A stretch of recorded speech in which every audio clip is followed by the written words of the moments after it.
1900 میں بوڑھا میلڈرم جو بیدر بائی کے بعد بطور ہیڈ ماسٹر آیا تھا اور 3 اشروں سے اس عہدے کو سنبھال رکھا تھا، اچانک نمونیا سے فوت ہو گیا اور اس کے جانشین کی تقرری سے پہلے کی درمیانی مدت میں چپس بروک فیلڈ کا قائم مقام ہیڈ ماسٹر بن گیا۔ اس کا محض معمولی سا امکان تھا کہ شاید گورنرز اس کی تقرری کو مستقل کر دیں گے، لیکن چپس کو حقیقتاً کوئی مایوسی نہ ہوئی جب وہ محض ایک 37 سال نوجوان کو لے آئے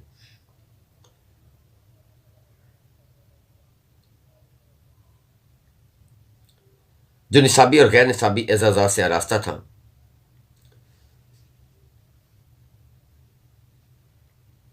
اور اس کی شخصیت اس قسم کی تھی کہ وہ بڑے حال کو فقط اپنے ابرو کے ایک اشارے سے خاموش کرا سکتا تھا۔ اس قسم کی شخص سے چپس کا کوئی مقابلہ نہیں تھا۔ وہ کبھی بھی شامل نہیں تھا اور نہ ہی کبھی ہوگا، اور اسے یہ معلوم تھا کہ وہ مکمل طور پر پرقدرے نرم مزاج اور کم غصیلا جانور تھا۔ 1913 اس کی ریٹائرمنٹ سے پہلے سال واضح یادوں کی تصاویر سے جڑے ہوئے تھے۔ مئی کی ایک صبح اسکول کی گھنٹی خلاف معمول وقت پر بجی۔ خلاف معلوم وقت پر بچی۔ ہر ایک کو بڑے حال میں اکٹھے ہونے کے لیے بلایا گیا۔ راسٹن نیا ہیڈ ماسٹر بہت باروب اور خود آگاہی سرد مہری کے ساتھ مجمع پر نظریں جمائے ہوئے تھا، جس سے اس کی سخت گیری کی پیشین گوئی ہوتی تھی۔ آپ سب کو یہ سن کر دکھ ہوگا کہ عالیجا ایڈورڈ ہفتم کا آج صبح انتقال ہو گیا۔ آج سپیر اسکول میں چھٹی ہوگی، لیکن 4:30 بجے گرجا میں عبادت منعقد ہے۔ بروک فیلڈ کے نزدیک ریلوے لائن پر موسم گرما کی ایک صبح ریلوے کے ملازمین ہڑتال پر تھے۔ فوجی انجن چلا رہے تھے، گاڑیوں پر پتھر پھینکے گئے تھے۔ بروک فیلڈ کے لڑکے ریلوے لائن کے ساتھ گشت کر رہے تھے اور سارے معاملات کو ایک بہت بڑی تفریح سمجھ رہے تھے۔ چپس جو کہ انچارج تھا، تھوڑے سے فاصلے پر ایک جھونپڑی کے دروازے پر کسی سے گفتگو کر رہا تھا۔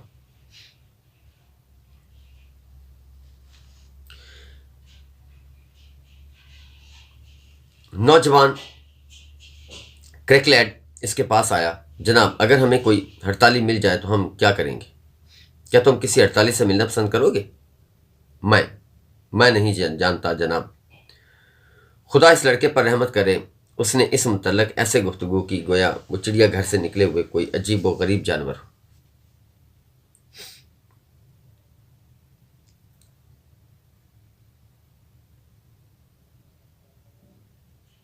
ہو۔ تو یہ لو پھر تم مسٹر جون سے مل سکتے ہو۔ یہ ایک ہڑتالی ہے۔ جب یہ ڈیوٹی پر ہوتا ہے تو یہ سگنل باکس کا انچارج ہوتا ہے۔ تم بہت مرتبہ اپنی زندگی کے حوالے اس کے حوالے کر چکے ہو۔ بعد میں یہ کہانی اسکول میں پھیل گئی جب سے ایک ہڑتالی سے گفتگو کر رہا تھا۔ ہڑتالی سے گفتگو ممکن ہے وہ بڑے دوستانہ انداز میں تھے۔ جس طرح وہ گفتگو کر رہے تھے، چپس اس واقعے کے بارے میں بہت دفعہ سوچتے ہوئے ہمیشہ اپنے آپ سے کہتا کہ کیتھی اس واقعے کو پسند کرتی اور لطف اندوز بھی ہوتی، کیونکہ ہمیشہ جو کچھ بھی رونما ہوتا اور سیاست کے راستے کتنے ہی الجھے ہوئے اور پرپیچ کیوں نہ ہوتے، وہ انگلینڈ اور انگریز فطرت پر یقین رکھتا تھا، اور بروک فیلڈ کے بارے میں اس کا یقین تھا کہ یہ ایک ایسی جگہ ہے جس کی حتمی قدر و قیمت کا انحصار اس بات پر ہے کہ آیا اس نے وقار کے ساتھ اور بغیر کسی عدم تناسب کے خود کے انگلستان کے منظر کے ساتھ منسلک کیا ہے۔ اس کے پاس ایک ایسا تصور تھا جو ہر گزرتے سال کے ساتھ واضح تر ہوتا چلا گیا، ایک ایسے انگلستان کے بارے میں جس کے سکون کے دن تقریباً ختم ہو چکے تھے، ایک ایسی قوم کے بارے میں جو ایسے راستوں پر جا رہی تھی جہاں بال برابر غلطی تباہ خود ثابت ہو سکتی تھی۔ اسے ڈائمنڈ جوبلی یاد تھی۔ بروک فیلڈ میں مکمل چھٹی تھی اور کیتھی کو جلوس دکھانے کے لیے لندن لے گیا۔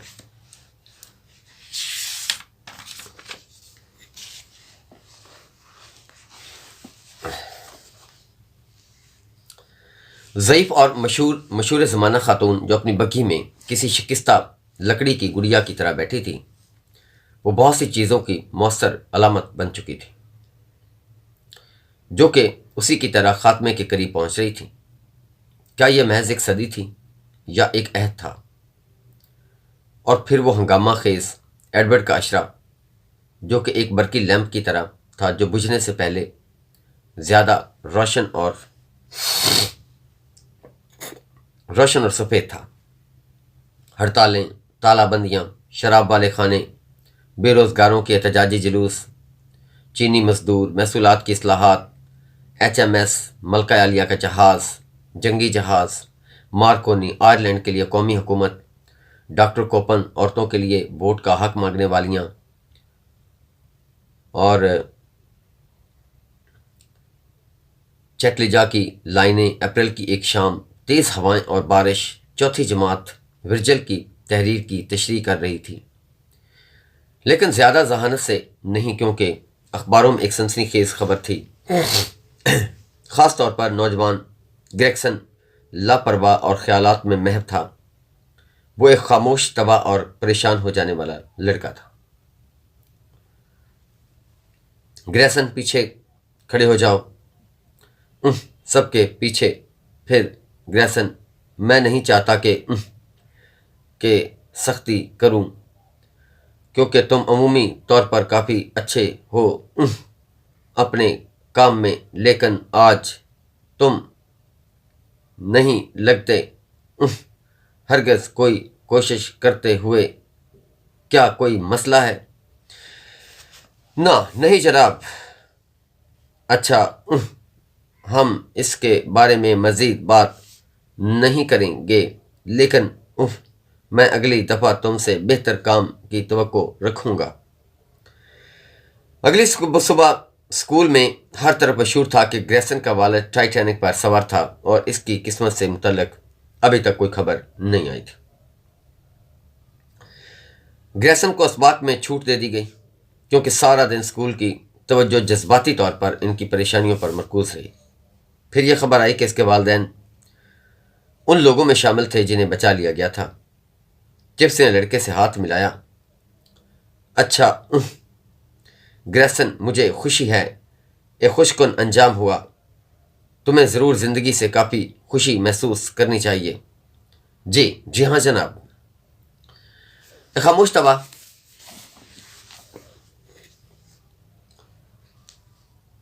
جلد پریشان ہو جانے والے لڑکا، اور یہ گریگسن سینئر تھا نہ کہ جونیئر،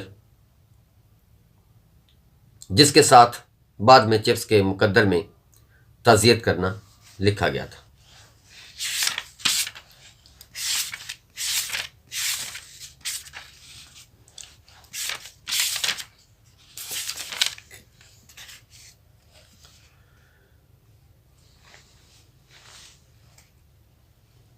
اور پھر راسٹن کے ساتھ جھگڑا عجیب بات تھی۔ چپس نے اسے کبھی پسند نہیں کیا تھا۔ وہ لائق، بے رحم، بلند خواہشات رکھنے والا تھا، لیکن بہرحال وہ پسند کیا جانے والا نہیں تھا۔ مسلمہ طور پر اس نے بروک فیلڈ کا اسکول کی حیثیت سے رتبہ بلند کیا اور یادداشت میں پہلی مرتبہ اسکول میں داخلے کے لیے منتظر طلباء کی ایک لمبی فہرست تھی۔ وہ ایک پرجوش شخص تھا، عمدہ طور پر توانائی منتقل کرنے والا، لیکن آپ کو اس سے خبردار رہنا پڑتا ہے۔ چپس نے کبھی بھی اس سے خبردار رہنے کی فکر نہیں کی تھی۔ وہ اس سے متاثر نہیں تھا، لیکن وہ کافی رضامندی سے اور بہت وفاداری سے اس کی ملازمت کر رہا تھا، بلکہ وہ بروک فیلڈ کی خدمت کر رہا تھا۔ وہ جانتا تھا کہ راسٹن بھی اسے پسند نہیں کرتا، لیکن اس سے کوئی فرق نہیں پڑتا۔ پھر اچانک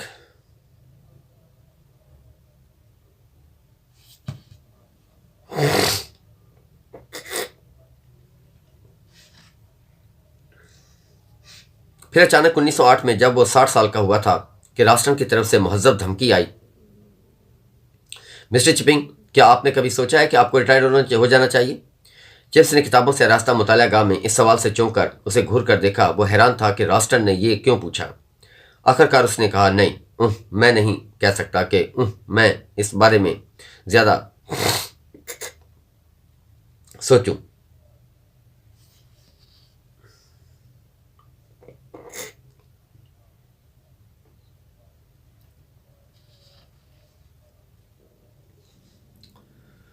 اچھا مسٹر چپنگ، یہ تجویز آپ کے لیے غور کرنے کے لیے ہے۔ گورنر یقیناً آپ کو مناسب طور پر پینشن دینے پر رضامند ہو جائیں گے۔ اچانک چپس سخت غصے میں آ گیا، لیکن میں ریٹائر نہیں ہونا چاہتا، مجھے نہیں ضرورت ایسا سوچنے کی، تاہم میری تجویز ہے کہ آپ ایسا کریں، لیکن مجھے سمجھ نہیں آتی کیوں میں ایسا سوچوں۔ اس صورت میں تو معاملات قدرے مشکل ہو جائیں گے۔ مشکل کیوں؟ مشکل اور پھر جھگڑنے لگے۔ راسٹن سرد پڑتا جا رہا تھا اور سخت ہوتا جا رہا تھا، چپس گرم ہوتا جا رہا تھا اور زیادہ جذباتی ہوتا جا رہا تھا، یہاں تک کہ آخر راسٹن نے سرد موری سے کہا، چونکہ آپ مجھے صاف صاف الفاظ استعمال کرنے پر مجبور کر رہے ہیں مسٹر چپس، تو سن لو، گزشتہ کچھ عرصہ سے آپ اپنے کام کا مناسب طور پر کام نہیں کر رہے۔ آپ کے تدریس کے طریقے سست اور پرانے طرز کے ہیں، آپ کی ذاتی عادات بے سلیقہ، اور آپ اس طرح سے میری ہدایات نظر انداز کر رہے ہیں کہ میں کسی نوجوان شخص کی صورت میں اسے واضح حکم عدولی کی سمجھتا ہوں۔ مسٹر چپنگ، ایسا نہیں چلے گا۔ آپ اسے میرے تحمل سے منسوب کریں کہ میں نے اسے اتنے عرصہ سے برداشت کیا ہے۔ لیکن چپس نے مکمل حیرانگی سے بولنا شروع کیا، اور پھر اس نے ایک غیر معمولی الزام سے چند الگ الگ الفاظ کیے۔ بے سلیقہ؟ آپ نے کہا؟ جی ہاں، اس گاؤن کو دیکھیے جو آپ نے پہنا ہوا ہے۔ مجھے یہ بھی معلوم ہے کہ آپ کا یہ گاؤن پورے اسکول میں مسلسل تفریح کا موضوع بنا ہوا ہے۔ چپس بھی یہ جانتا تھا کہ اسے کبھی بھی یہ بہت قابل افسوس مسئلہ نہیں لگا تھا۔ چپس نے بات جاری رکھتے ہوئے کہا، اور آپ نے حکومت علی کے بارے میں بھی کچھ کہا تھا؟ نہیں، میں نے نہیں کہا۔ میں نے کہا کہ کسی نوجوان کے معاملے میں میں ایسا سمجھتا، آپ کے معاملے میں یہ غالباً سستی اور ہٹ دھرمی کی آمیزش ہے۔ مثال کے طور پر لاطینی کے الفاظ، زبان کے تلفظ کا سوال، میرا خیال تھا کہ میں نے آپ کو سالوں پہلے بتایا تھا کہ پورے اسکول میں نئے طرز کا استعمال ہونا چاہیے۔ دوسرے اساتذہ نے میرے حکم کو مان لیا، آپ نے اپنے پرانے طریقوں پر کاربند رہنے کی ترجیح دی، نتیجتاً محض بد نظمی اور ابتریہ۔ آخرکار چپس کو کوئی واضح بات ملی جس سے نبٹ سکتا تھا۔ اوہ اچھا، تو یہ بات ہے، اس نے حقارت سے جواب دیا۔ اچھا، میں تسلیم کرتا ہوں کہ میں نئے لفظ سے متفق نہیں تھا، میں کبھی نہیں تھا۔ میری رائے میں یہ بہت نامعقول ہے، اسکول میں لڑکوں سے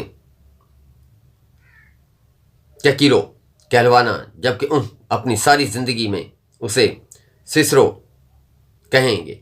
اگر کبھی انہوں نے یہ کہا بھی تو، اور وسزم کی بجائے خدا مجھ پر رحمت کرے، آپ ان سے کہلوائیں گے وی قسم۔ یہ ایک لمحے کے لیے دبی دبی ہنسنا بھول گیا کہ راسٹن کے مطالعہ گاہ میں اور نہ کہ دوستانہ ماحول میں والی کمرے میں۔ اچھا، یہی آپ کی بات ہے مسٹر چپنگ؟ یہ محض اس کی ایک مثال ہے، جس چیز کی میں شکایت کرتا ہوں آپ ایک رائے رکھتے ہیں اور میں دوسری، اور چونکہ آپ میری رائے ماننے سے انکار کرتے ہو، اس کا کوئی بہتر متبادل راستہ نہیں ہو سکتا۔ میرا مقصد بروک فیلڈ کا مکمل طور پر ایک جدید اسکول بنانا ہے۔ میں خود بھی ایک سائنس کا آدمی ہوں، لیکن اس کے باوجود مجھے کلاسیکل علوم پر کوئی اعتراض نہیں، بشرط یہ کہ انہیں مؤثر طور پر پڑھایا جائے۔ چونکہ وہ مردہ زبانیں ہیں تو جواز نہیں بنتا کہ انہیں مردہ تعلیمی طریقے سے پڑھایا جائے۔ میں سمجھتا ہوں کہ آپ کے لاطینی اور یونانی علوم کے اسباق بالکل وہی ہیں جو کہ اس وقت تھے جب میں نے 10 سال پہلے یہاں کا کام آغاز کیا تھا۔ چپس نے آہستہ اور فخر کے ساتھ جواب دیا، اس معاملے میں یہ وہی ہیں جو کہ اس وقت تھے جب آپ کے پیش رو مسٹر میلڈرم یہاں آئے تھے، اور یہ 38 سال کی بات ہے ہم نے کام شروع کیا۔ مسٹر میلڈرم اور میں نے 1870 میں، اور یہ مسٹر میلڈرم کے پیش رو تھے مسٹر ویدروائی، جنہوں نے شروع میں میرے سلیبس کو منظور کیا تھا۔ آپ چوتھی کلاس میں سیسرو پڑھائیں گے۔ انہوں نے بھی سیسرو کہا تھا اور کیکرو نہیں کہا تھا۔ بہت دلچسپ مسٹر چپنگ۔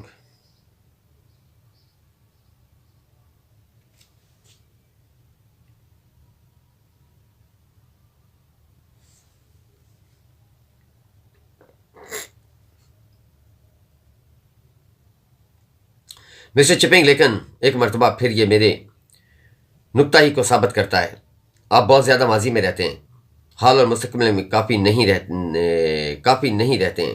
وقت تبدیل ہو رہا ہے.